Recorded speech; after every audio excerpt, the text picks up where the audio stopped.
Welcome back. This is just a very short video because I had a request from somebody to say, where's your programs? I've had it a couple of times and I've always meant to stick them up on GitHub.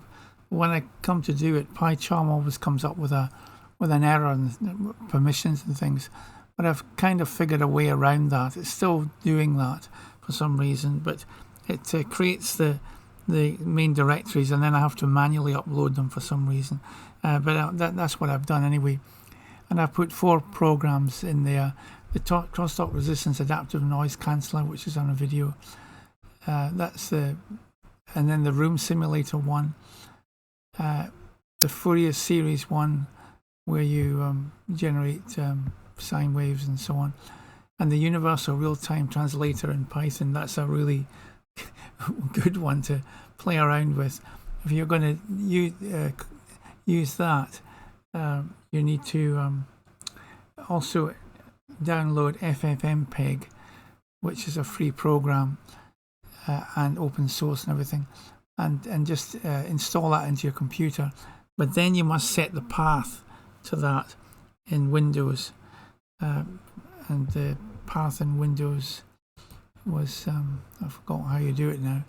It's but anyway, I've got it in the README file, and you set that up, and I think I even put it in one of the videos as well, so that when you're at the command prompt in Windows and you type FFmpeg, it should come up with some kind of thing to do with FFmpeg. If it says something like file not found or something, it means your path isn't working. And don't forget to reboot your computer as well to get the otherwise it won't work if you just edit it, if you just add the path straight away. So that's the only tricky bit.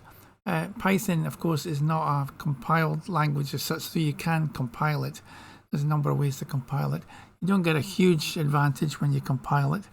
So you can run it as an interpretive language, and it still seems to run all right. And you remember that Visual Basic and C# and everything are also interpretive. They sit on top of another sort of level, and they're all interpretive, and they run reasonably well. It will never be as fast as C++ or something, where it runs in the native code of the machine. LabVIEW actually does that as well. It's supposed to run on the native code of the machine. It's not interpretive in any way. MATLAB is interpretive, of course. So if you want to get into Python, once you've done a few simple things in Python, you can load these in. You just need to get the libraries, of course, and the libraries should be all free, so you just get them. There's various ways to install them using the pip command in Python, or you can there's fancy things like PyCharm. You can do it sort of automatically, but that's not really too difficult to find the libraries. But you mustn't find them and install them, and then the program should run. The program should run okay. Okay, just basic info. Thank you very much. The GitHub address is, I'll put it in the comments, github.com/Tom Moir. Thank you very much.